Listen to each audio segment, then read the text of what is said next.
there is no good way to identify it. We use an age gate.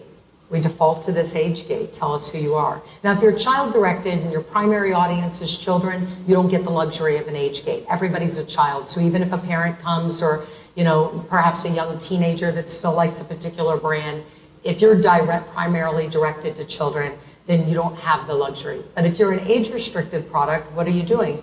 You have an age gate and you ask how old they are, and then hopefully you use some identity verification for the right products and services. Yeah, it's much easier to verify that someone is over an age. Yes. It's the under the age piece of it that people are concerned about. So I worked on, back in 2008, except Texas, all other state attorneys general had they put forward something. Does anybody remember MySpace?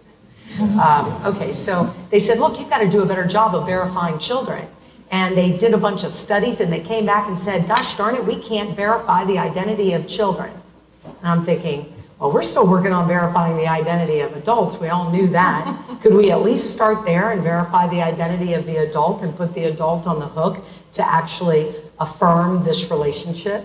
But I can tell you, and I mentioned in the talk, you know, we're getting much better at knowing who the children are, because you're coming in a door at PBS or at a contest that's directed to kids. And so once we learn that information, how can we share that back without triggering the rules ourselves? Perhaps parental consent can allow us to simply register the device to an age, and you just have to listen for it, or allow the browser to communicate. So I think we're going to see more methodologies.